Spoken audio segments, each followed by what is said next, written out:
para começar a gravar. Certo, vamos lá.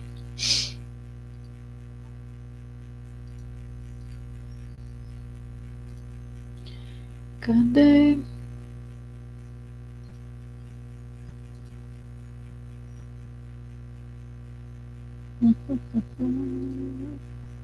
Tá aparecendo para vocês a apresentação? Sim. Pronto, então hoje a gente vai falar um pouquinho mais sobre oceanos. Ah, professora, mas a gente já falou sobre os oceanos? Falamos. Logo após a gente estudar o ciclo hidrológico, eu entro com aquela parte de oceanos, que ali fala mais dos processos físicos, né, dos oceanos, no sentido de transporte de massa e energia e de organização de clima do planeta, que depende totalmente dos oceanos. Agora a gente vai ver mais algumas informações que tem mais a ver com a biogeoquímica, no sentido de que a gente já viu um pouquinho da química, quando a gente falou lá dos gases dissolvidos, tanto do oxigênio quanto do CO2, né, que aqueles equilíbrios se aplicam tanto para corpos de água doce, mas também para os corpos de água salgada, que são os maiores corpos do planeta. E aí aqueles equilíbrios vão influenciar totalmente no que seria a parte dos ciclos biogeoquímicos que ocorre lá dentro dos oceanos. Tá? Então é isso que a gente vai falar hoje.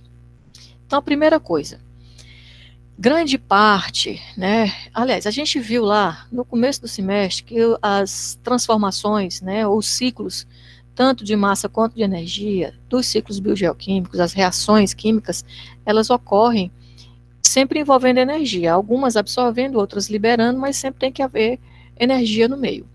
Lá nos oceanos, a principal fonte de energia é a energia luminosa. Então, tem o sol lá o tempo todo, né? O tempo todo durante o dia, vamos dizer assim, né? Jogando luz lá sobre os oceanos, tá? E essa luz é que vai ser a fonte primária de energia para eu falei eu ri porque me lembro de uma piada de português que tem, né? Que os portugueses estavam querendo superar os americanos e os russos na viagem espacial, aí um sugeriu o outro para ir até o Sol, né? Aí disse, rapaz, mas ir até o Sol, aí quando a gente estiver chegando perto, pode derreter a nossa nave. Aí o outro, ora, mas é só a gente ir à noite, rapaz. Aí toda vida que eu falo de luminosidade, eu me lembro dessa besteira. Então, toda a luz que incide, né, sobre os oceanos e que a gente viu que é importantíssima no sentido de transporte de energia, formação de correntes superficiais e formação de correntes atmosféricas, pelaquela característica da água, né, ter uma alta capacidade calorífica e absorver bastante calor, mas, 50% de toda essa luz, ela é absorvida logo nos 10 primeiros centímetros da coluna d'água. Vejam que é, né, uma grandíssima quantidade de energia para uma área relativamente pequena, só 10 centímetros de profundidade. É ali onde a energia é mais acumulada. E é por isso que influencia nas correntes atmosféricas, né, que é a atmosfera que está logo acima, em contato, né, com a superfície da água, que vai também ser influenciada por esse calor, por essa energia absorvida, formando lá tanto as correntes superficiais, oceânicas, quanto as atmosféricas, né. Algumas radiações, principalmente as de lambda, né, ou as de comprimento de onda entre o verde e o azul, elas conseguem, penetrar um pouquinho mais profundo. E aí, essa luz aqui, que faz com que a água fique mais quente, né, que parte dela evapore, que movimenta, que forma vento, que esse vento vai atritar e formar as correntes, que a gente já viu lá naquela outra aula sobre oceanos, ela vai também ajudar na formação da tal da camada de mistura que a gente começou a falar nela quando a gente falou de espiral de Elkman, né? De modo que a 50% está aqui nos 10 primeiros centímetros e a 100 metros de profundidade só tem 1% da luz, só chega mais ou menos 1% da luz. Essa zona, né, da superfície até aproximadamente 100 metros, aqui é uma média, vai depender de vários fatores, a gente vai falar de alguns fatores ao longo da nossa aula de hoje, mas isso aqui é uma média, né? Então, essa coluna d'água, né, da superfície até, em média, 100 metros de profundidade, é o que a gente chama de zona fótica. É a zona onde tem luz. Então, é a zona onde é possível haver produtividade primária, né, que é a mesma coisa, né, ou é um processo semelhante, não é a mesma coisa, mas é um processo semelhante à fotossíntese. Essa penetração da luz, né, pode, que o máximo é 100 metros, mas em alguns lugares essa penetração vai até 20 metros, em outras até 50 metros, em outras até 100, em outras um pouquinho mais do que 100, ela vai depender da transparência da água. Obviamente, quanto mais transparente for a água, mais a luz tem capacidade de penetrar. E essa transparência da água, ela vai depender, entre outros fatores, da quantidade de material particulado em suspensão. Essa quantidade de material particulado em suspensão, deixa eu só aqui autorizar alguém para entrar, ela vai depender de vários fatores. Entre eles, um dos fatores é exatamente, vale, cadê, menino? A turbulência das águas, né? Então, por exemplo, vocês já foram em algum lugar onde no mar tem recifes de corais? Ou viram fotos ali, por exemplo, Maragogi, Alagoas tem muito, Recife, Alagoas. Aqui mesmo no Ceará, ali em Flecheiras, tem uma parte que tem recifes. A água, quando a gente entra, ou aquelas fotos que a gente vê e sonha para ir no Caribe, né? A água do mar, onde tem recifes de corais, né? Quando ela atravessa os recifes, ela forma aquela espécie de piscininha. Então, os recifes, que são como se fosse uma parede, eles diminuem, né, a energia física das ondas. Então, a água ela vem com menos movimento. Se ela vem com menos movimento, ela revolve menos o fundo. Diferente, por exemplo, aqui na Praia do Futuro, se você for tomar um banho e vier uma onda ele derrubar, você sai com 10 quilos de areia dentro do seu biquíni. Ou seja, aquela areia está sendo o tempo todo revolvida e ela vai ficando em suspensão. Quanto menor o tamanho da partícula, mais fácil ela ficar em suspensão e mais tempo. E aí essas partículas, elas vão impedir a luz de penetrar mais profundamente, porque a luz vai bater nessas partículas e vai ser refletida. Então, a transparência da água vai depender da energia física, né, que depende do relevo, né, do tanto de material em suspensão, e isso vai depender também, por exemplo, de ventos, né, que fazem com que as ondas sejam mais fortes ou menos. E isso vai influenciar também no tamanho ou na profundidade dessa zona fótica, que é onde tem a zona fótica, é onde acontece os principais processos de transformação de elemento químico inorgânico em orgânico, né, que é a produtividade primária, falando em termos de mar. Uma outra coisa que é importante também na formação das correntes, não só superficiais, como verticais e nessa produtividade primária, são esses 3 fatores físicos aqui, ó. A gente ainda não começou a falar de fator químico, nós estamos falando de fator físico, luminosidade, temperatura, salinidade e densidade, né? Salinidade e densidade estão intimamente ligados. Quanto mais salina é uma água, mais densa ela é, né? A gente começou a falar nisso lá nas correntes verticais, especialmente as termoalinas, né? Quando chega ali nos polos, temperatura diminui muito, olha, veja lá, ó, temperatura diminui muito da atmosfera, resfria a água, parte da água congela, os sais não congelam, então a água que fica no estado líquido tem uma salinidade maior, portanto é mais densa e afunda. E aí, quando ela afunda, ela desloca as águas que estão no fundo para a superfície, trazendo os nutrientes. Lembram desse conceito? São as termoalinas. Então, vejam que esses 3 parâmetros aqui estão intimamente ligados em alguns dos movimentos no mar e, obviamente, na distribuição dos nutrientes e, obviamente, na produtividade primária. Produtividade primária é para o mar o que é a fotossíntese para o continente.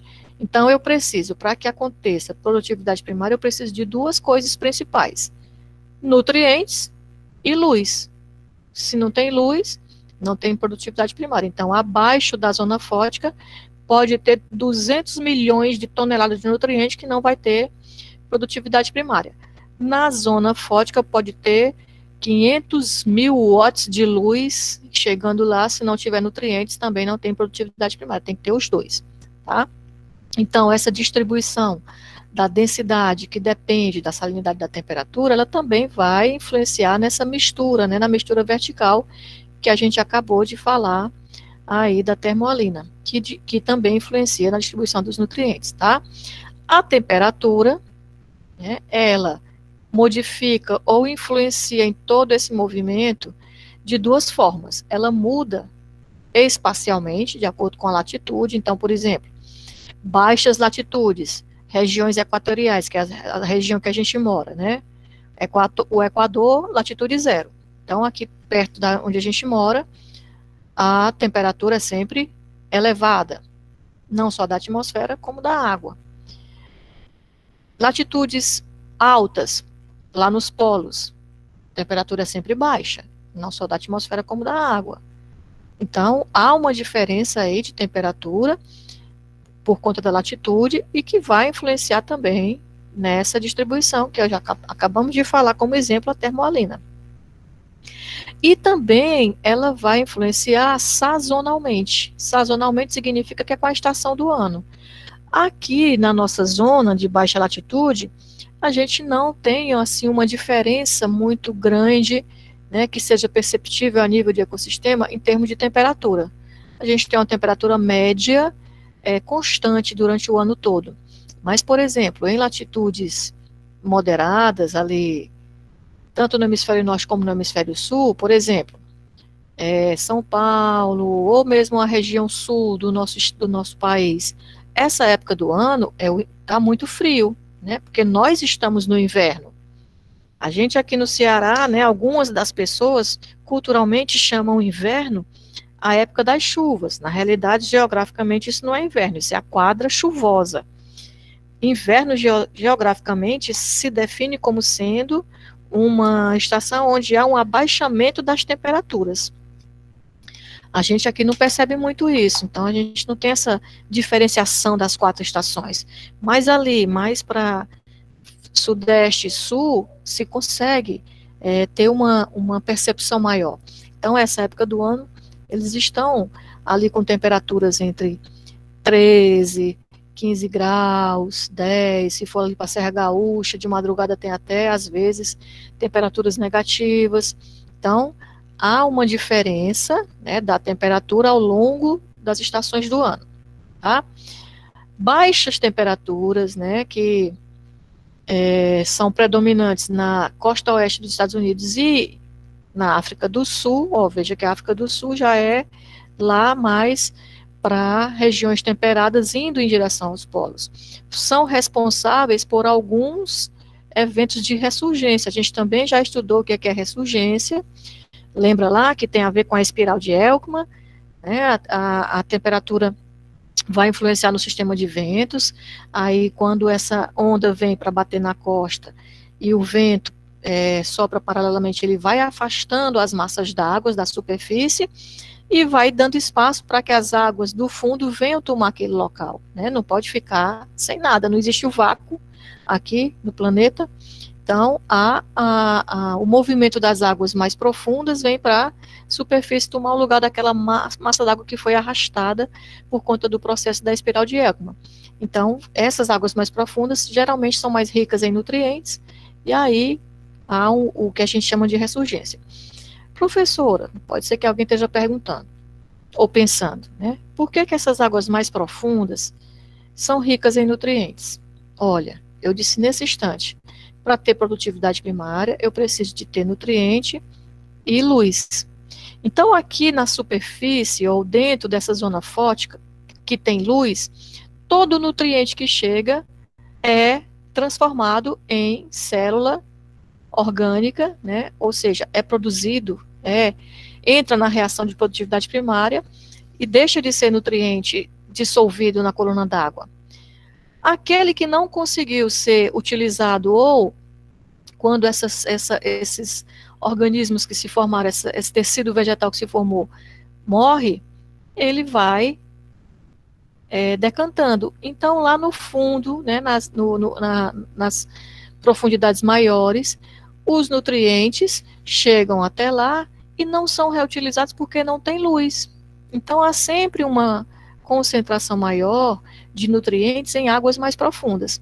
Qualquer movimento, seja ele termoalina ou ressurgência, que consiga trazer à tona essas águas mais profundas, ela traz para a superfície mais nutrientes, e aí, dependendo da estação do ano, se tiver luz suficiente, esses nutrientes são reutilizados, entrando novamente aí no ciclo biogeoquímico.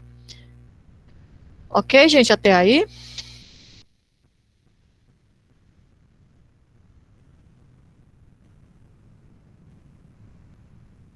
Sim, professora. Oi, ó, certo, beleza. Então, olha só.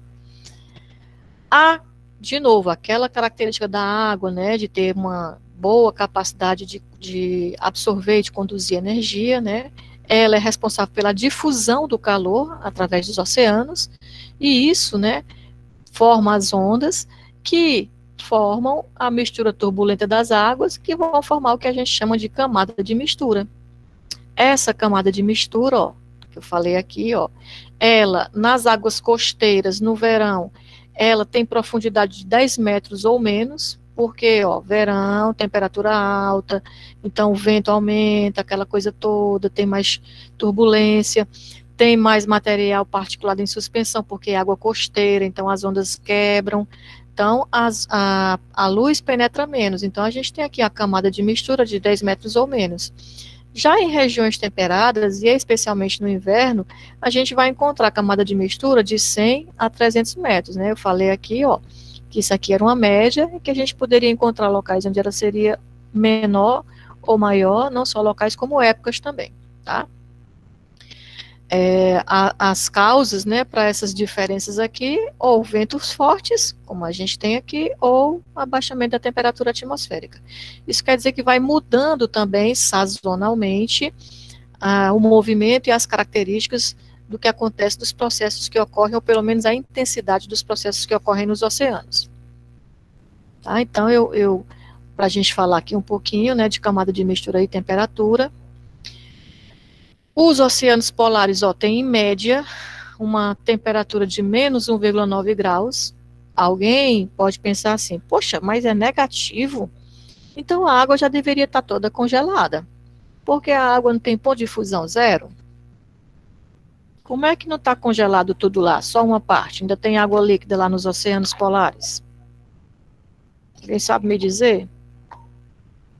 Pelo sais dissolvido nela. Isso, porque tem sais dissolvidos, aí há a propriedade, se lembra como é o nome da propriedade? Lá da fisicoquímica, que tem abaixamento do ponto de fusão, ou aumento do ponto de ebulição. Propriedades coligativas, né? Vão influenciar nessas temperaturas que a gente conhece, quando esses valores que a gente estuda, tabelados, né? A temperatura de fusão da água é 0 grau, isso é para sistemas água pura, né? E lá tem cheio de sais que vão influenciar, vão diferenciar. Então, mesmo sendo temperaturas negativas, ele está lá líquido. Enquanto que aqui no Nordeste brasileiro, ó, a temperatura média da água, acho que isso aqui, esse livro que botou esse dado aqui foi no ano de 1950, né? Porque hoje a gente não tem mais essa temperatura, não. Aí se fosse essa temperatura na água, 25, 26 graus, né? Mas vamos lá. Dá para notar aqui a grande diferença entre regiões de alta latitude e regiões de baixa latitude, né? Então, abaixo da camada de mistura, o que que acontece? Na camada de mistura é aquela área onde há maior penetração de luz. Então, abaixo dela significa que não há penetração de luz. Então, como o calor que é absorvido dos oceanos vem da luz solar, isso significa que se não há penetração de luz, então a temperatura decresce rapidamente, até 1.000 metros de profundidade. Ixi, quer dizer que depois disso aumenta? Não. Eu coloquei esse 1.000 metros de profundidade, porque o pessoal que usa o oceano chama esses 1.000 metros de profundidade de termoclina permanente ou sazonal. Quando a gente vê variações na temperatura, ela era alta na superfície, foi diminuindo, chegou a certo ponto, ela vai continuar constante, porque agora tem um outro fator lá, que não é só luz, também tem pressão, tá? De modo que a gente chama de termoclina essa curva. Termoclina é o nome de um gráfico, é um gráfico que mostra como que a temperatura se comporta numa coluna d'água. Tá? Então, ó, vejam que ela vinha se modificando aqui até mais ou menos 1000 graus e continuou diminuindo, né, até certo ponto ela vai se manter constante. Tá? Então, a gente tem termoclina sazonal, o nome já disse, ó, se é sazonal, ela vai mudar de acordo com a estação do ano, tá? É uma zona de rápida transição que se localiza logo abaixo da camada de misturativa, né? Onde, na maior parte das situações, ela decresce rapidamente. Seria a sazonal, ó. Passou aqui da camada de mistura, tá? Ela decresce rapidamente. Então, essa aqui é sazonal. Vejam que, dependendo da estação do ano ou da latitude, a curva vai ter um pouquinho de diferença. Eu vou já conversar rapidamente sobre essas curvas, tá? Depois de 1000 metros, ó, ela só vai descer, não tem perigo. Pode ser inverno, verão, outono, pode ser de dia, pode ser de noite, não tem como a temperatura aumentar aqui. Então, aí é por isso que chama de termoclina permanente, tá? Em latitudes mais baixas, né, ou seja, aqui na nossa região, a variação de temperatura do ano é relativamente pequena. Isso faz com que a água tenha uma estratificação. O que é uma estratificação? A gente consegue, é como se eu fosse dividir a água em várias fatias, tá? E aí eu consigo ver uma fatia diferente da outra. Então, há uma estratificação. E isso faz com que a mistura entre as águas mais profundas, lembram lá que eu falei que as águas mais profundas são mais ricas em nutrientes, são mais pobres em calor, as águas da superfície são mais ricas em calor, são mais pobres em nutrientes, então é importante que elas se misturem para que ocorra um equilíbrio, né, dos processos. Mas aqui nas nossas latitudes baixas, isso não acontece. Tá? Por que não acontece? Ó, peguei aqui, ó. Latitudes baixas, nós aqui, 0 grau, Equador.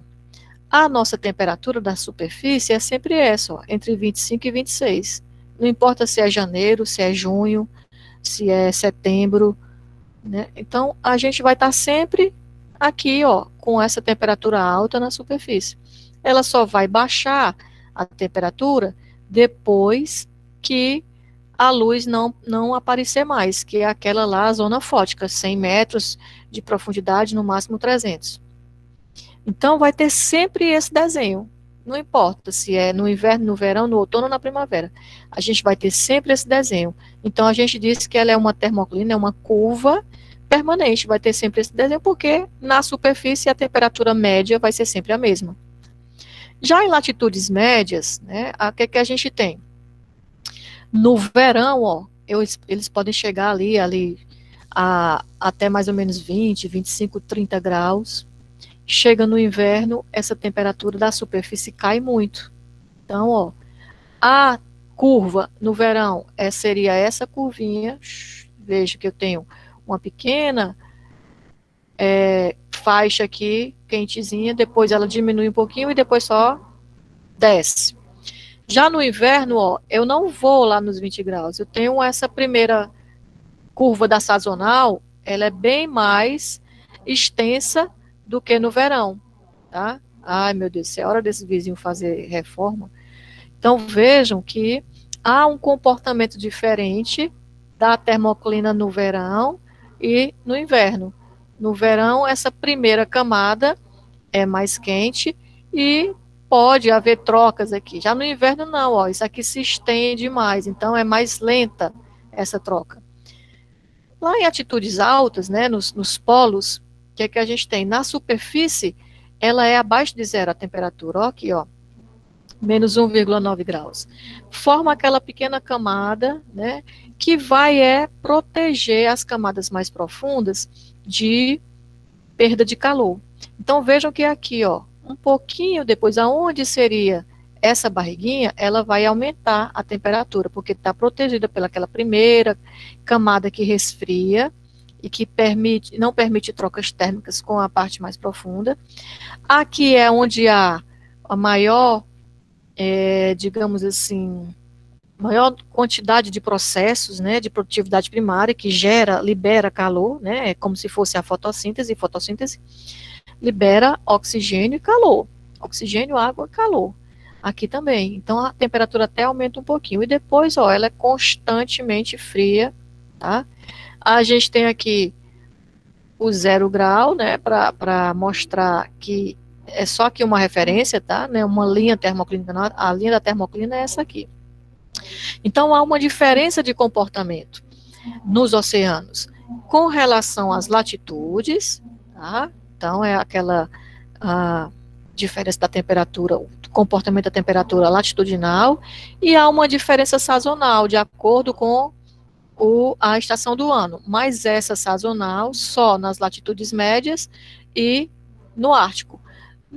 Nas latitudes baixas, a gente tem o que a gente chama sempre a mesma proporção, o mesmo desenho de curva, tá?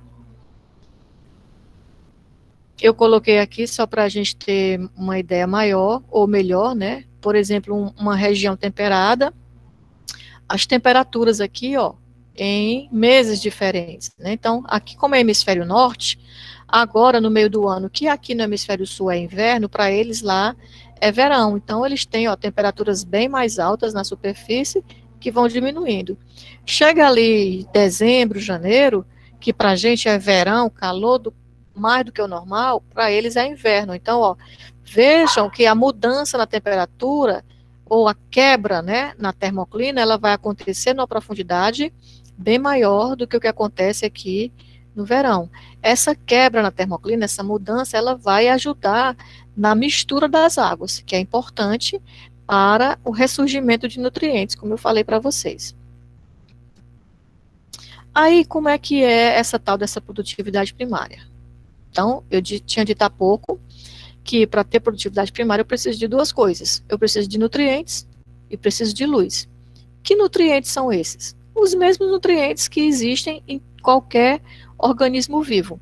Então, a gente tem nitrato, fosfato, silicato, ó, lembra lá dos ciclos biogeoquímicos? O fosfato, assim como o carbono inorgânico, né? Eu não coloquei o CID aqui, mas ele está representado aqui, ó, na forma do CO2, tá? Vejam que aqui eu coloquei como CO2, mas aqui ele já apareceu como bicarbonato. Se lembram lá quando a gente falou das formas de carbono inorgânico que existem nos corpos hídricos? O CO2 atmosférico se dissolve, forma ácido carbônico que se ioniza, forma bicarbonato e também pode chegar até carbonato. Então, aquelas três espécies principais do carbono inorgânico dissolvido, tá? Esse carbono inorgânico dissolvido está representado aqui como CO2. Além dele, ó, nitrato, fosfato e silicato. Silicato é importante para a produtividade primária. E é por isso que eu digo, ó, é um processo semelhante à fotossíntese. Não é fotossíntese. Na fotossíntese, não se usa, por exemplo, ou pelo menos nas reações que os livros apresentam, né, não se usa silicato. Já na produtividade primária, alguns organismos são dependentes de silicatos, tá?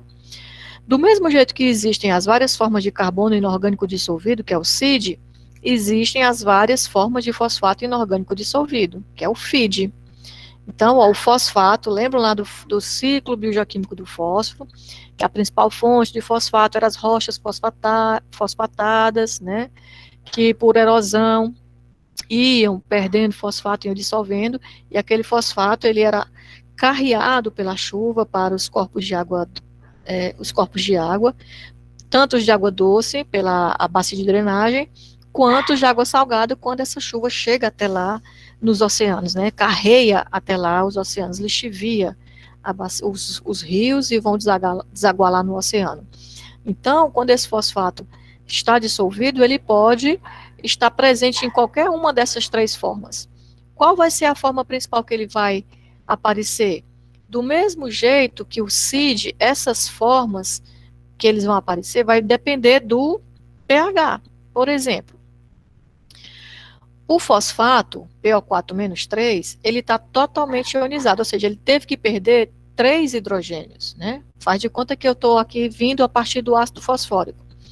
A primeira ionização, ela é relativamente fácil, mas a segunda já é mais difícil, ó, porque eu já tenho uma carga negativa sobrando aqui, ainda vou perder, ou seja, eu estou faltando carga positiva, ainda vou perder outro hidrogênio, é mais difícil.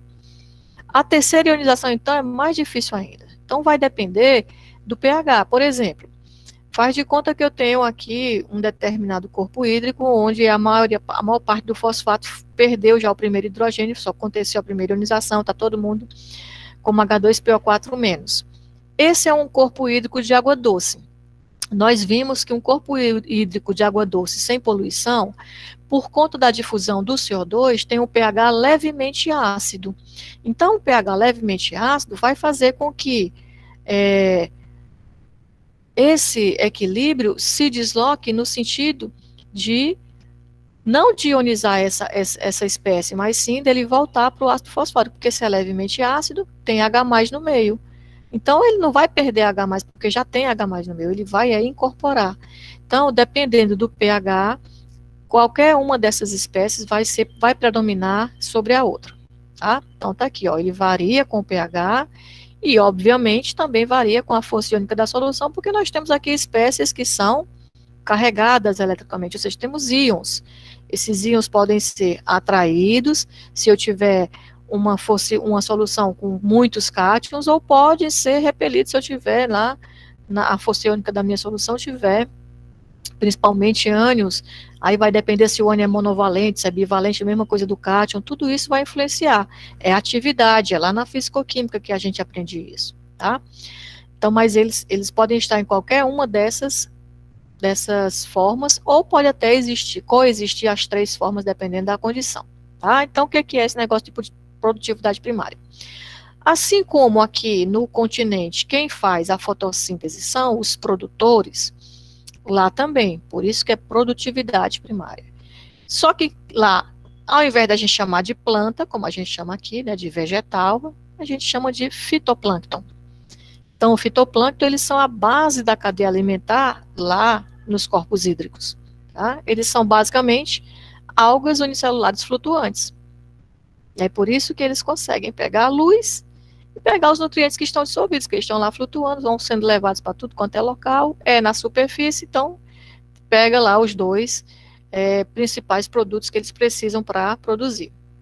Então, ó, eu até coloquei aqui, ó, entre aspas, fotossíntese, porque ele faz um processo semelhante. Ele incorpora, ó, espécies inorgânicas, né, os nutrientes na forma inorgânica, assim como também micronutrientes, e transformam isso em tecido vegetal, em matéria orgânica, tá? É uma transformação de compostos inorgânicos dissolvidos, né? Coloquei aqui como fotossíntese, levando em conta esse processo aqui, para mostrar que é um processo semelhante, incorpora os compostos inorgânicos dissolvidos e transforma em matéria orgânica. O Fraga, né, em 1998, o Fraga e outros pesquisadores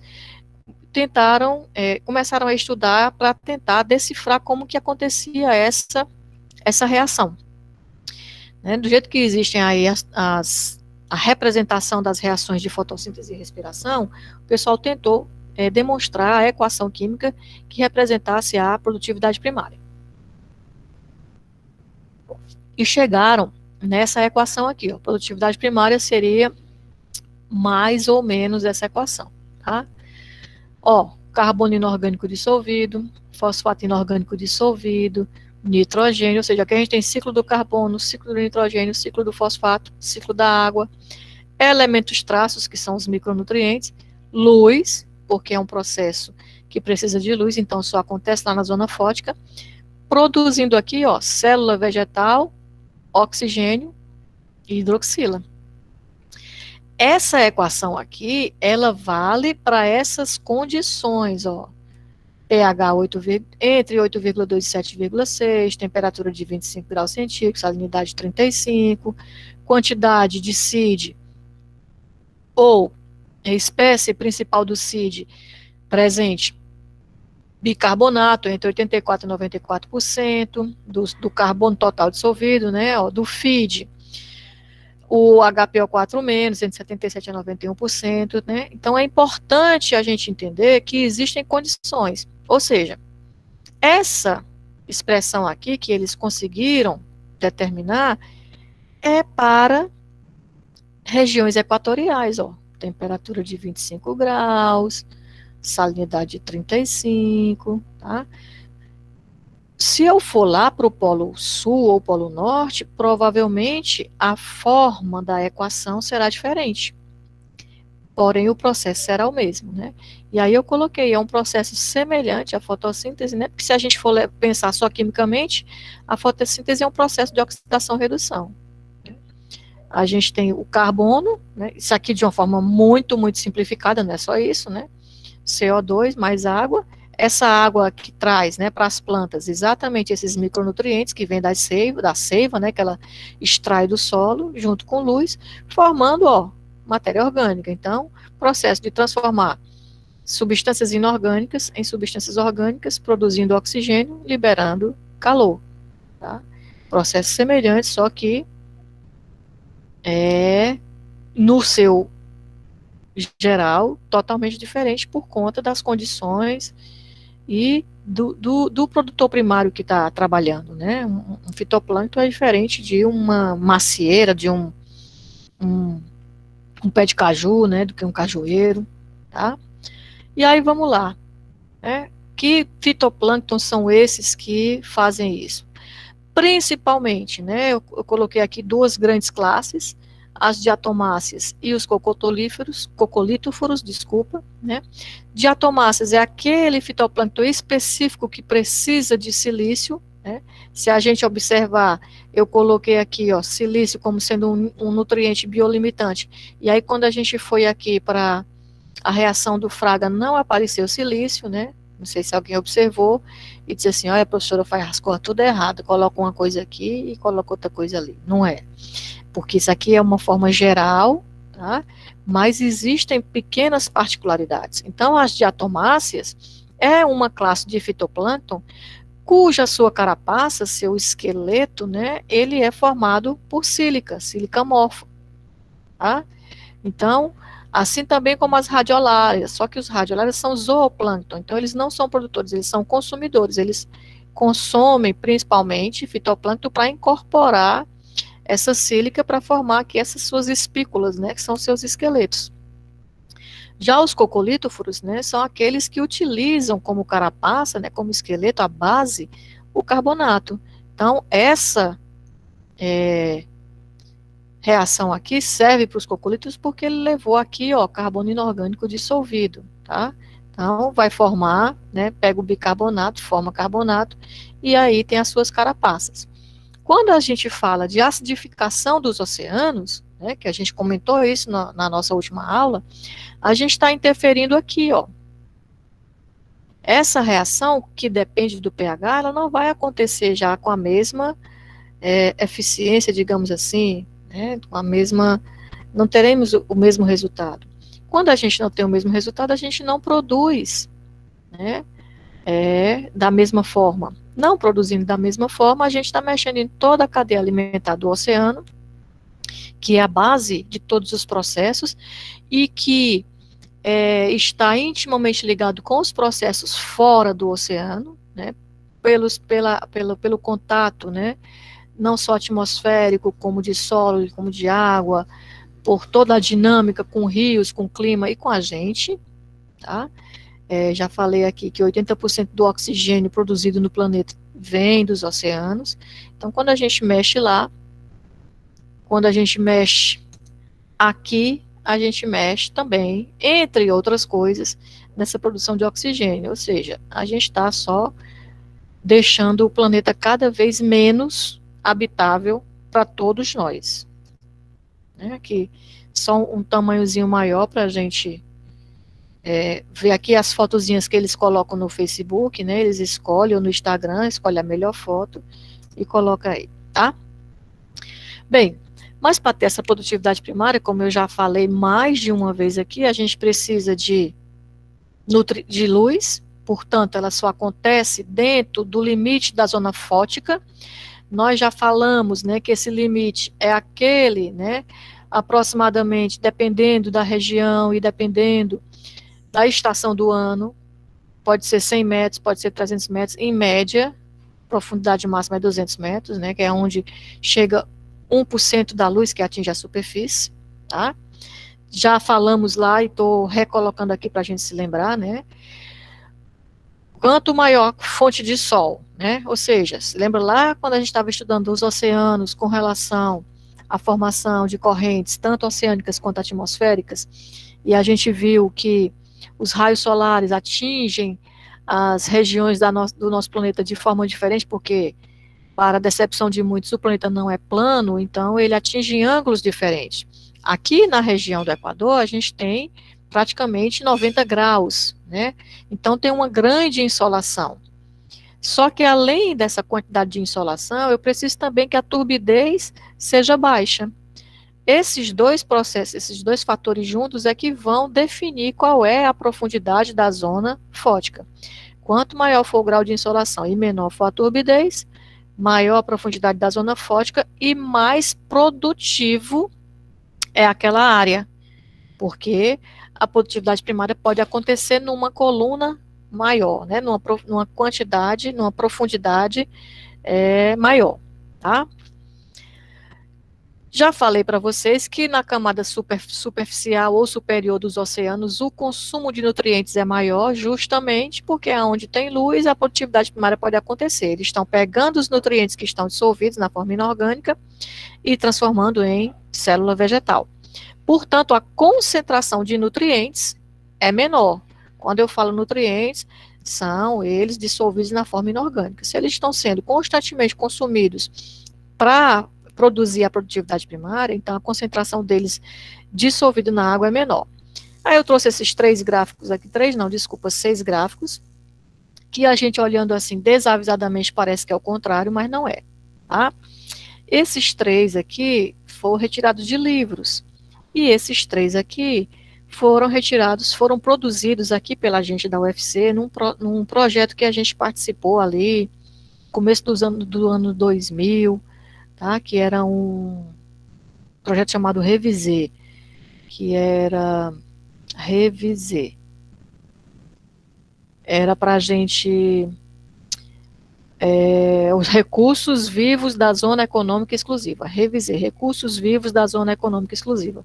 Então era um relatório que o país tinha que apresentar para a ONU, todos os países tinham que apresentar esse relatório, dizendo, né, quanto que a gente tinha de recurso, qual eram as características das águas, etc., sob a pena de que países que participam da ONU, se não apresentassem esse relatório, perderiam a sua autonomia sobre o seu litoral, né, sobre a sua zona econômica exclusiva, que a gente aqui é mais ou menos 500 milhas marítimas, né.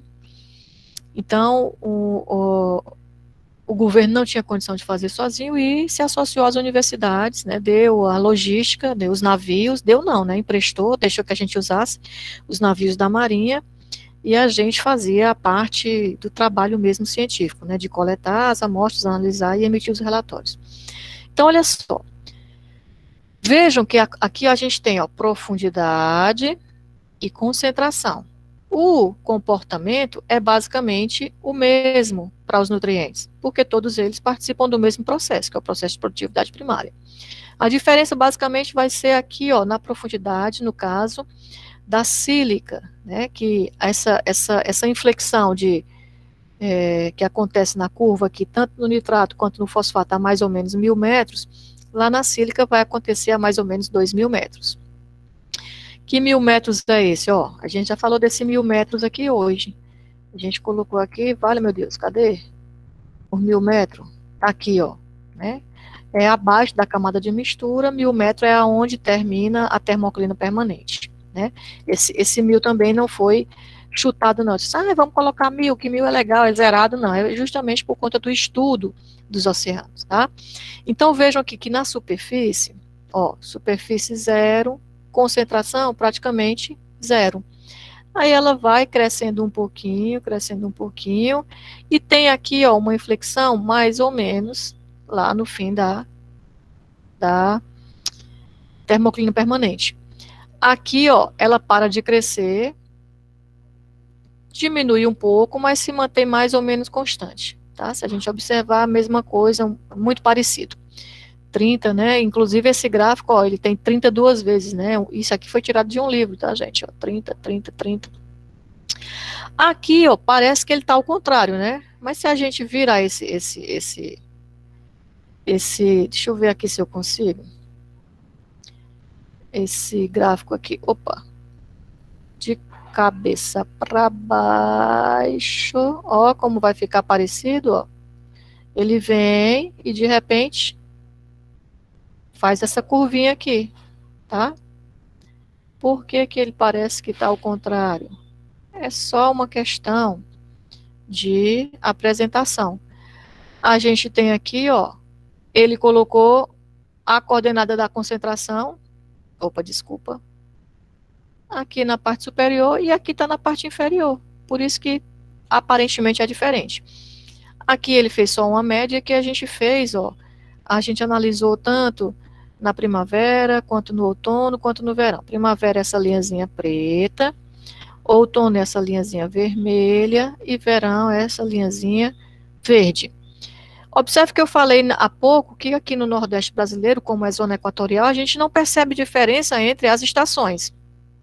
E a gente fez várias pernadas, né, que a gente chamava de pernada, quando a gente ia de navio, passava de 15 dias em alto mar coletando amostra, nas estações diferentes do ano, né, o que seria para ser as estações diferentes do ano. Então, ali, dezembro, que seria o verão, ali setembro, que seria primavera, março, que seria outono, né, a gente até fez inverno também, só que a parte do inverno, isso aqui foi da minha dissertação do doutorado, ou tese do doutorado, então o inverno, quem foi para a viagem do inverno não fui eu, então não tinha esses dados, foi um pesquisador de outra universidade, então por isso que só tem essas 3 estações, tá?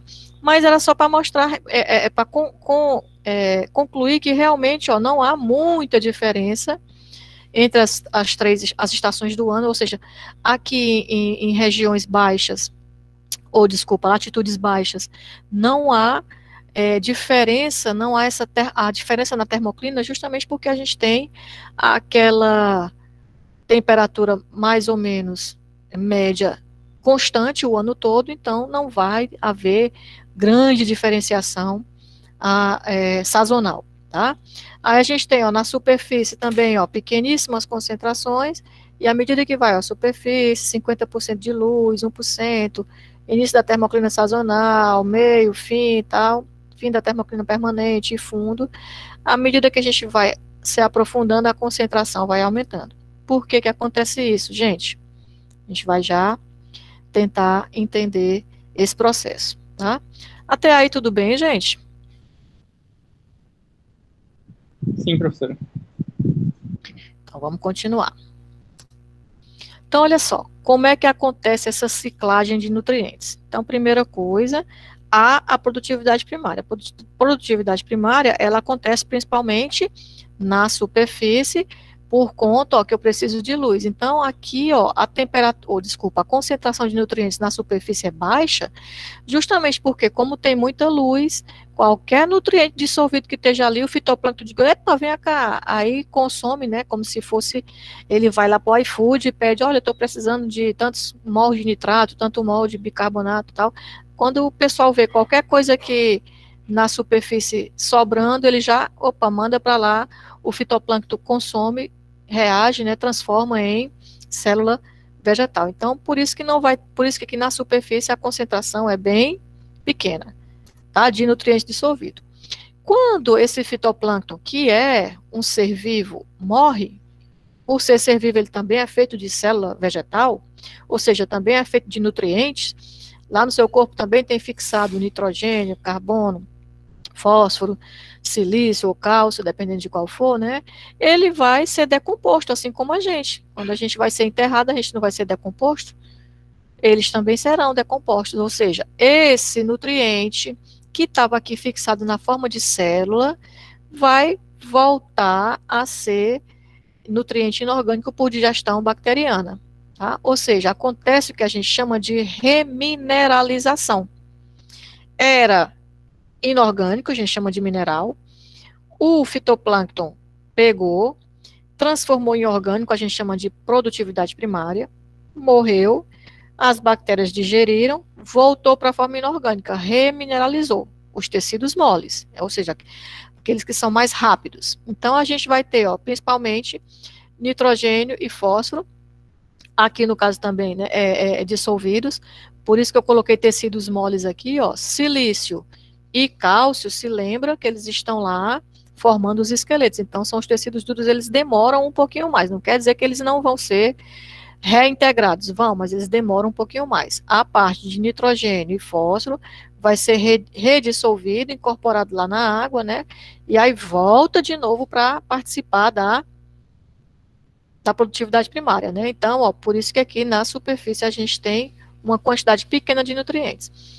A parte que não chegou a ser digerida, né, dependendo da quantidade, da velocidade do processo lá, ele vai decantando, né? Se não foi aproveitado aqui, ele vai, ó, decantando com o tempo.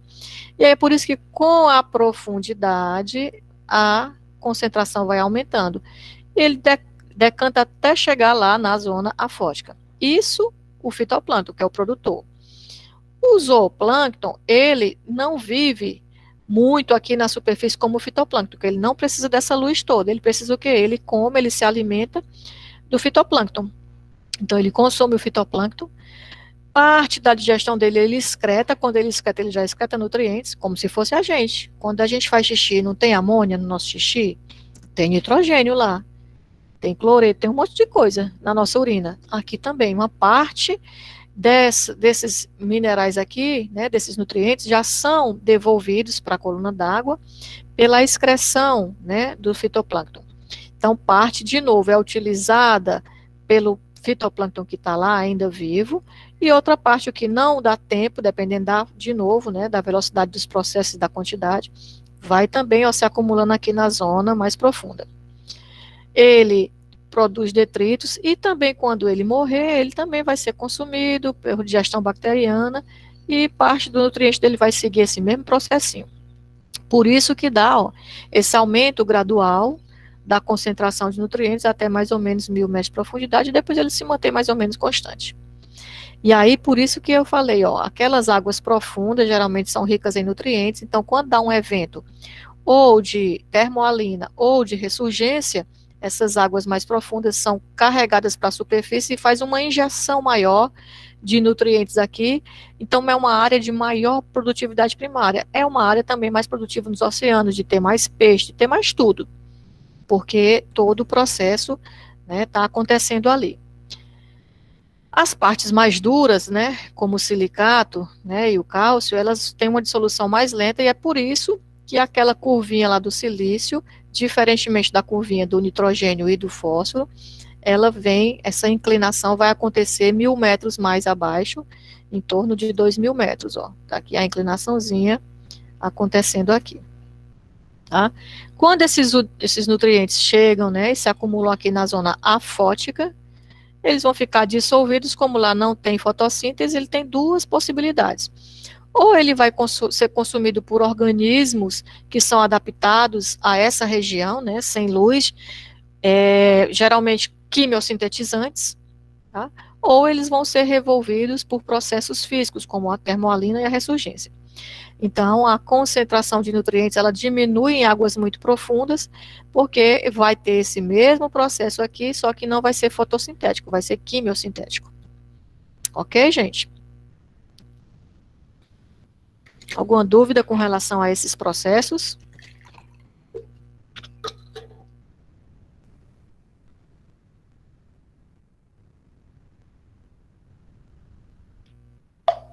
Creio que não, professora. Adoro falar, parar de falar, que aí vocês têm que correr para voltar para dizer, tá tudo ok, né, professora? O que vocês estavam fazendo? Então, vamos lá. A produtividade primária, ela produz oxigênio. Né? Então, eu trouxe aqui rever o que a gente já falou na aula passada sobre o comportamento do oxigênio na coluna d'água, né? A distribuição dele na coluna d'água. E a gente já viu os processos que envolvem isso, e eu vim aqui só para mostrar de novo aquela barriguinha. Ó, veja que essa barriguinha está acontecendo aqui, ó, entre 60 e 100 metros de profundidade, onde tem aqui a camada de mistura, onde tem a zona fótica, né? Depois ele já diminui, porque esse crescimento aqui é justamente aonde está acontecendo essa parte, ó, de produção biológica na subsuperfície por meio de fotossíntese. Na realidade, por meio de produtividade primária, né? Mas que a gente pode, de uma maneira muito grosseira, chamar de fotossíntese, né? Aí depois ela decresce justamente porque o fitoplâncton está aqui produzindo, e aqui tem o zooplâncton, que se alimenta desse fitoplâncton, mas como eles são consumidores, eles não produzem, eles respiram. Então, eles consomem oxigênio, então por isso que a tendência agora é diminuir. Então tá aí, ó, na zona afótica, depois lá daquela zona ela diminui justamente porque não tem fotossíntese, então ele vai ser consumido ou por respiração, ou por decomposição, né, ou oxidação da matéria orgânica, aquela parte que não foi digerida pelas bactérias, também pode ser oxidada em alguma instância. É uma instância menor porque a quantidade de oxigênio é menor, com a profundidade, tá? Então a tendência dele é só diminuir com a profundidade, e geralmente ele, abaixo de 1.000 metros, já praticamente não tem oxigênio dissolvido na água, tá? As principais fontes, então, são a difusão atmosférica, injeção de bolhas de ar pelas ondas, né? E a formação por produtividade primária. Em termos de consumo, ele é consumido por toda a coluna d'água, mesmo na zona fótica. Existe não apenas a produção pelo fitoplâncton, mas existe também os organismos que ali vivem, que são consumidores, portanto também respiram, tá? E em águas profundas, a presença do oxigênio vai depender da circulação vertical, especialmente da termoalina, né? Porque quando ela afunda águas de superfície, as águas superficiais são ricas em oxigênio, né, por conta da difusão atmosférica e da injeção de bolhas. Então, quando elas afundam, elas levam o oxigênio para águas mais profundas e trazem, né, trazem nutrientes para as águas superficiais. É um movimento perfeito para manter o equilíbrio de todas essas substâncias ao longo da coluna d'água. Oi, meu amor, diz aí.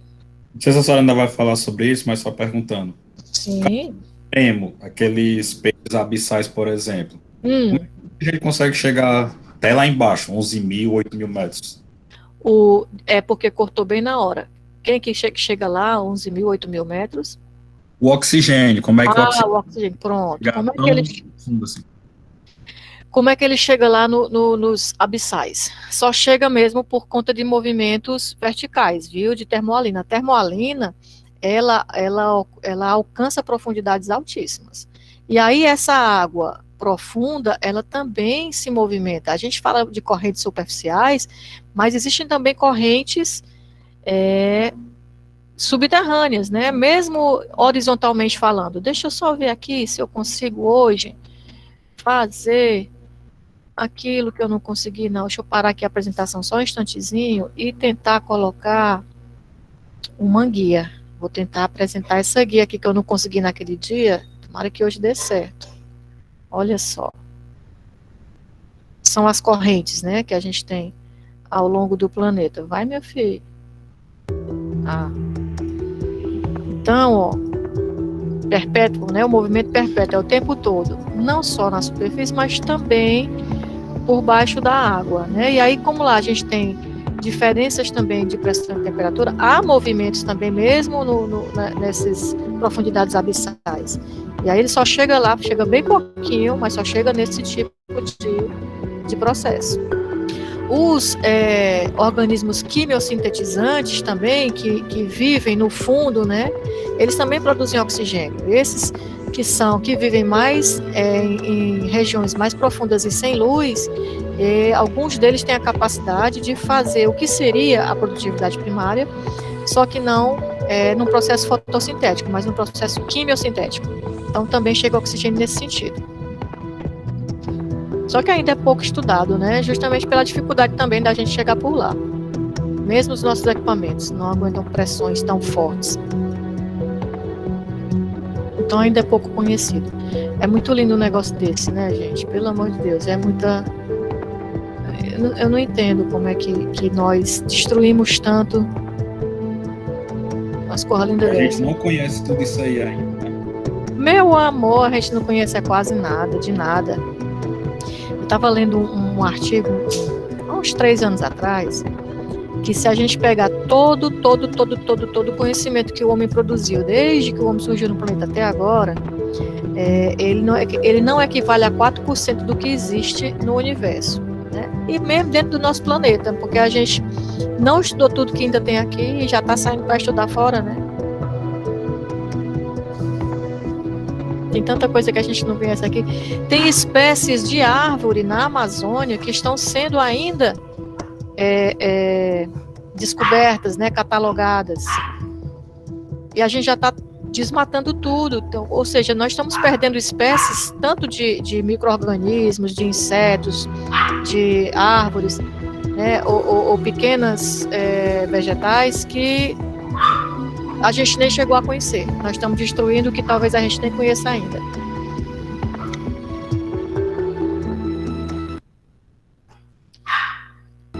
Eu me emociono com um negócio desse aí, com uma apresentação dessa aí. Vou voltar aqui para a nossa aula. Então, nas profundidades abissais, os processos para a gente conseguir oxigênio são basicamente esses dois. Ou corrente vertical. Gente, deixa eu só dar um carão aqui nessa cachorra. Oh, meu Deus do céu.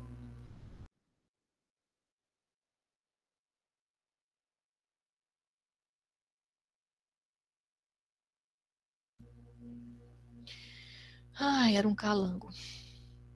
Certo, então, esses dois processos básicos, né? As correntes verticais, que levam águas superficiais até as profundidades, e processos quimiosintetizantes de organismos adaptados a regiões, né, de pouca luz, de muita pressão, de alta profundidade. Respondido? Sim, professor. Pronto. Então, olha só. Em termos de definição, né, a gente fica falando que produtividade primária é fotossíntese só para a gente entender melhor, mas na realidade é o seguinte, ó, produtividade primária é o acúmulo de biomassa de plantas, e aí chama planta mesmo sendo no oceano, tá? Com o tempo, tá? Quanto a produtividade primária ela é medida com relação ao tempo. É a área e tempo, tá? Acúmulo de biomassa de plantas com o tempo produzido por fotossíntese. Ou massa de carbono produzido em área ou volume de água dentro de um certo período, tá? Toda essa produtividade primária que é feita lá, eu acabei de falar, né, o fitoplâncton produz, mas ele mesmo é célula vegetal. Ele mesmo respira, ele mesmo se alimenta, ele mesmo tem que manter as suas funções fisiológicas, então uma parte deles é consumida por eles mesmos, tá? Então parte da matéria orgânica produzida pelos autótrofos, né, que é o outro nome para produtores, é consumida por eles mesmos na sua respiração. Então, a gente pode dividir a produtividade primária em duas taxas. Uma é a bruta, que é só se eu medir tudo que foi feito, tudo que foi produzido, e a outra é a líquida, quando eu diminuo, ó, produziram 200, mas eles mesmos, para continuar produzindo, para viver, vão consumir 10. Então, sobrou 190. Tá? Então, essa é a produtividade primária líquida, é essa que vai servir para a gente gerenciar ou inferir a produtividade de uma determinada área oceânica. Será que esse ano vai ter produtividade, cardume, etc. Tá? É essa produtividade líquida que serve para inferir. São os oceanógrafos e os engenheiros de pesca que fazem esses cálculos, né? Como nós já falamos, ó, fatores limitantes. Nutrientes, esse N aqui não é nitrogênio, são nutrientes, tá? Luz, tem que ter luz. Temperatura, porque luz e temperatura estão intimamente ligados. Micronutrientes e pressão de consumidores, né? Se houver um desequilíbrio entre produtores e consumidores, os consumidores vão comer aqueles produtores e não vai ter produtor para produzir suficientemente. Então, por isso que o desequilíbrio também, né, quando a gente fala de acidificação de oceano, que ataca os corais, diminui a velocidade de formação desses corais ou mata esses corais, é porque você está atacando a base e os consumidores estão lá sobrevivendo e eles vão ter o quê para se alimentar? Então, essa pressão também de consumidores vai ser um fator limitante na produtividade primária. O nitrogênio é o primeiro nutriente a ser esgotado, porque ele vem principalmente só por difusão atmosférica, né, a fonte principal, e ele é inerte, então eu tenho que ter um determinado grupo de organismos que consiga fixar aquele nutriente, aquele nitrogênio, diferente, por exemplo, do gás carbônico, que ele sozinho mesmo se dissolve, já forma ácido carbônico, já forma um bicarbonato, então as espécies de carbono já vão sendo produzidas só por essa difusão atmosférica. Do nitrogênio é diferente.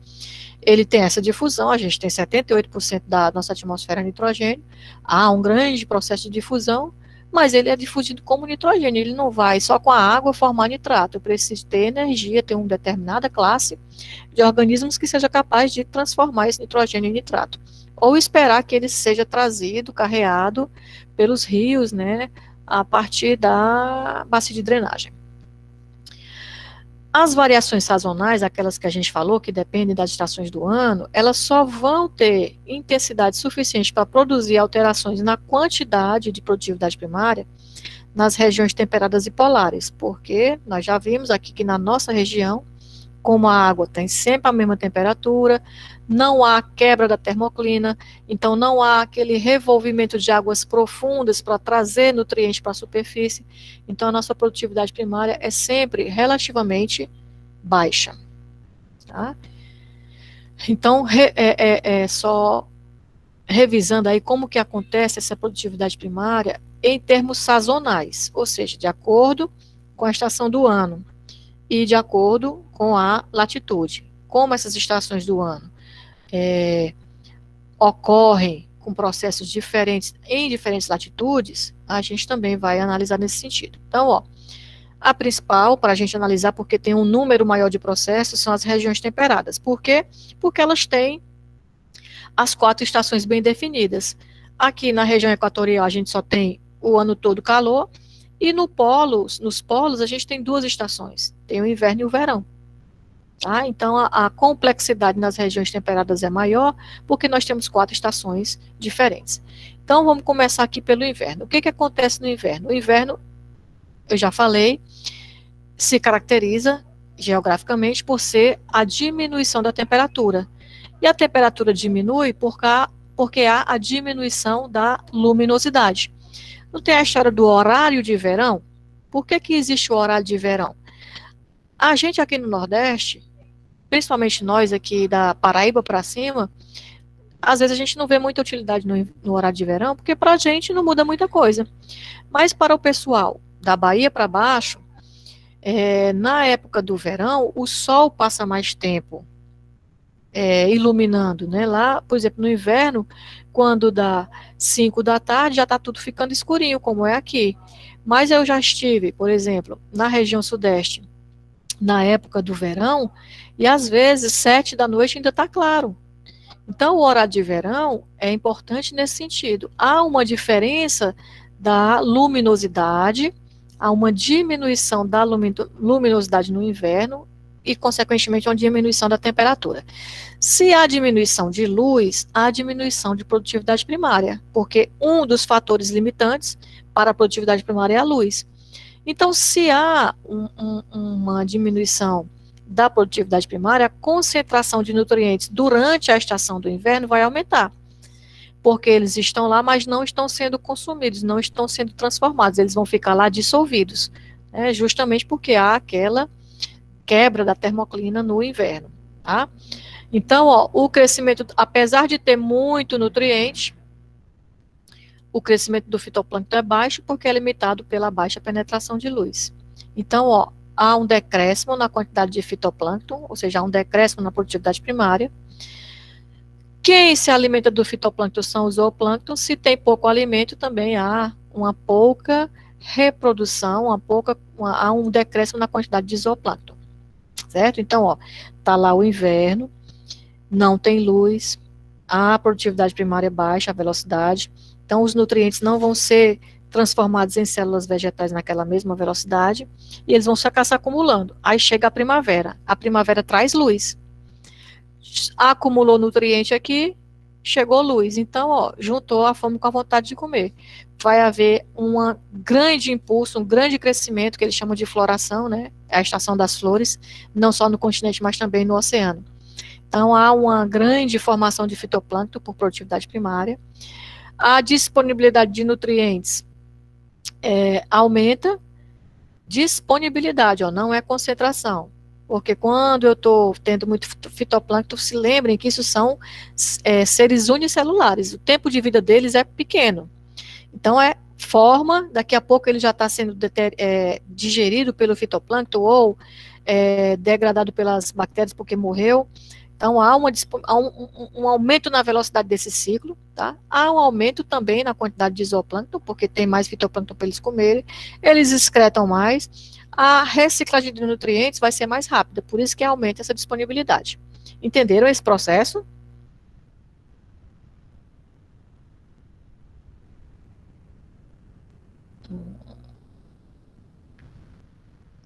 Sim, professor. Ótimo. Aí chegou o verão. O que é que a gente pensa? Eita, verão, é luz que não se acaba mais, então agora é que vai ter produtividade primária mesmo, né? Só que não. Porque eu preciso, de novo, eu tenho aqueles dois fatores limitantes, luz e nutrientes.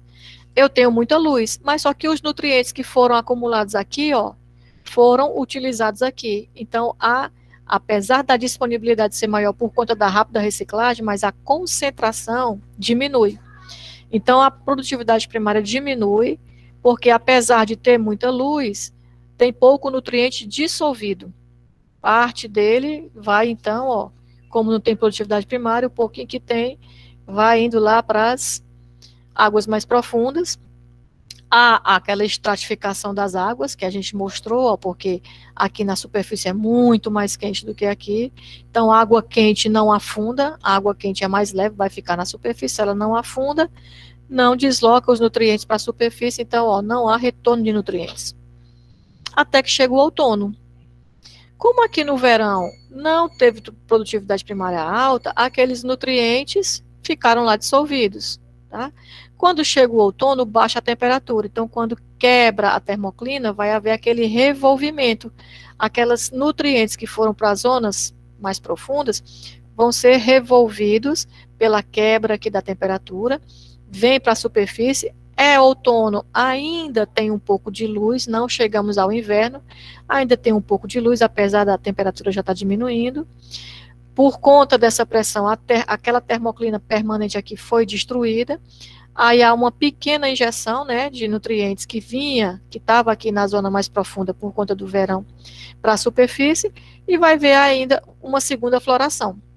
Não tão grande quanto a primeira, mas há essa segunda floração. Então, nas zonas temperadas, nas regiões temperadas, durante o ano a gente tem 2 episódios de floração, ou seja, de aumento da produtividade primária, na primavera e no outono. Tá? Aqui tem um gráfico mostrando aqui, ó, essas duas, né, esses 2 pontos de floração. Vejam que aonde aumenta o fitoplâncton, né, aumenta também o zooplâncton. Claro que em concentração menor, porque o zooplâncton depende do fitoplâncton. Aonde diminui o fitoplâncton, diminui também o zooplâncton, né? Porque um depende do outro. Aqui nas nossas regiões, na região equatorial, a gente tem aquele problema que a termoclina nunca é quebrada. Então, aqueles nutrientes que se acumulam nas zonas mais profundas nunca vêm para a superfície. Apesar da gente ter luz o ano todo, a gente tem uma pequena concentração de nutrientes na superfície, então a gente tem sempre uma produtividade primária relativamente estável, né? Não tem uma floração grande, porque a gente não tem essa diferenciação nas estações do ano, e ela é relativamente baixa, porque a gente viu naqueles gráficos que na superfície a quantidade de nutrientes é baixa, ela aumenta na profundidade, mas a gente não tem quebra da termoclina para trazer, para revolver esses nutrientes que estão nas zonas mais profundas para a superfície, tá? Aqui eu coloquei só como é que é feita essa avaliação da produtividade primária, né? Uma é pela medição da produção de O2, já que é um dos produtos da produtividade primária. Outra é, a gente pega amostras de água e passa por um filtro de 0,049, se eu não me engano, micras, e aí você retém, né, aquelas células, o fitoplâncton, depois você dissolve aquele filtro em acetona e vai analisar a quantidade de clorofila, tá? Isso aqui por espectrofotometria. Ou pode ser feita ainda via satélite, fotos, né? Aonde tem fitoplâncton, tem clorofila, é mancha verde. Então, por imagem de satélite dá para você ver. Aí, como eu falei naquele outro slide, pela área, eles fazem os cálculos para ter uma estimativa da produtividade primária em determinada região. Lá nas regiões polares, latitude alta, eu falei há pouco que tem 2 estações, inverno e verão. 6 meses do ano é inverno, 6 meses do ano é verão. Lembra que no inverno não tem produtividade primária porque não tem luz, e os nutrientes vão se acumulando, vão ficando dissolvidos lá na água, então quando chega, no caso aqui das regiões polares, chega a luz, está muito rico em nutrientes, há uma grande floração, né, só uma vez por ano, mas maior do que aquelas lá da região temperada. Tá? Então, essas regiões subpolares ou polares são as grandes responsáveis pela maior quantidade de produtividade primária global. E aí as correntes superficiais são responsáveis por distribuir essa grande floração para todas as outras latitudes, inclusive para a gente aqui, que tem a produção sempre baixa o ano todo. Tá? Eu acho que aqui a gente termina os slides sobre biogeoquímica dos oceanos. O Matheus entrou em contato comigo perguntando uma dúvida com relação a esse cálculo. Ele fez o cálculo e ele não obteve 1,29 vezes a menos 5. Lá no slide, inclusive está errado, a menos 4, mas depois eu coloquei lá, quando a gente foi calcular o pH, menos 5, disse que ia corrigir e acabei esquecendo. Aí às vezes a gente se esquece, que nem todo mundo é da química, e esquece de colocar os detalhes, tá? Então, olha só. A constante de Henry, ela fala de equilíbrios de difusão. Então, é a concentração daquele gás solubilizado, no estado aquoso, sob a pressão daquele gás na atmosfera. Só que a pressão aqui foi dada em porcentagem. Para a gente ter a pressão parcial do CO2 em ATM, eu tenho que descontar essa porcentagem. Então, eu divido por 100. Eu coloquei essa concentração, 0,038% de carbono na atmosfera de CO2, dividindo por 100, eu vou ter 3,8 vezes a menos 4. Se eu multiplico pela constante de Henry, aí eu vou ter esse valor, e aí eu corrigi, não, em termos de ppm, é 0,57. Esse é um cálculo aproximado. Tá? Se a gente fosse ser bem rigoroso, a gente teria que levar em consideração, por exemplo, a pressão atmosférica, a pressão parcial da água. Eu teria que fazer isso aqui, ó. A pressão de CO2 vai ser a pressão atmosférica menos a pressão parcial da água vezes a fração de CO2. Então, ó, 1 atm, que é a pressão atmosférica, a da água, ó, a 25 graus, ela é estabelecida, é tabelada, eu teria que diminuir. Essa diminuição aqui, ó, é aproximadamente 1, por isso que eu nem faço, que é só para... Como a gente está falando de corpo hídrico e de oceano, a quantidade é tão grande que esse valorzinho aqui não vai fazer tanta diferença, tá? Mas eu trouxe porque, como surgiu essa dúvida, eu digo, não, então eu já vou levar logo, Então tá aqui, ó, de novo a fração molar do ar seco, ó, pego a porcentagem, divido por 100, encontrei isso aqui, como é que eu transformo isso para ppm? Ora, 1 mol de CO2 pesa 44 gramas, Então, multiplicando aqui por 10 a terceira, eu transformo para miligrama. Quantos mols a gente viu que satura pela constante de Henry? 1,24 vezes a menos 5, ó. Vejam que aqui a gente tem, ó, se eu levando em rigor esse cálculo, eu cheguei aqui 0,55 ppm. Sem levar esse rigor, vale, meu Deus, desculpa, a gente tinha feito 0,57, ou seja, a diferença é de 0,02 ppm. O que é 0,02 ppm? É 0,02 miligramas para cada litro. 0,02. 2, ou seja, seriam 20 gramas, ou 2 gramas de CO2 para cada litro de água. É muito pouco. Então, mesmo a gente não fazendo esses cálculos com todo esse rigor, a gente pode levar em consideração esses valores, tá? Sem ter muitas perdas. Alguém ficou com dúvida com relação a esses cálculos ou a alguma coisa da aula de hoje?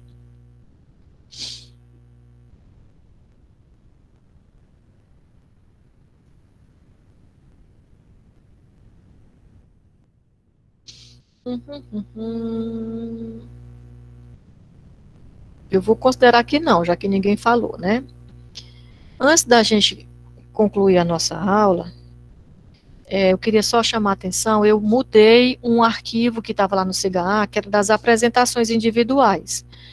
Essas apresentações individuais, eu mudei a data, a gente deveria começar na semana que vem, mas eu fui olhar pelo nosso cronograma, é como se eu tivesse com uma aula atrasada, eu devo ter faltado alguma aula.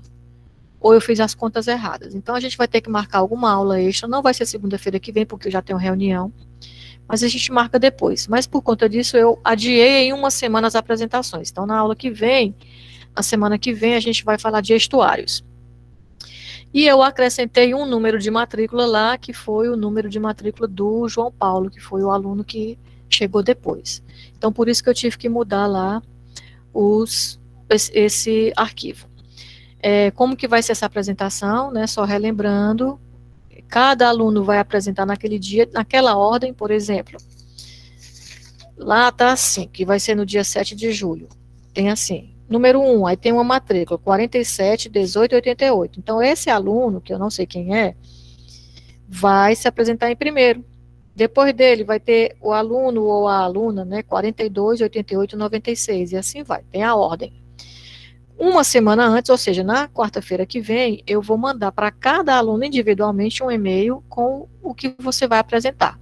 Você vai preparar um PowerPoint e vai apresentar aqui, no máximo 5 minutos que você tem para apresentar. Manda o PowerPoint para o meu e-mail e eu vou dar a nota relativa, levando em consideração o PowerPoint e a sua apresentação no dia da aula. Tá certo?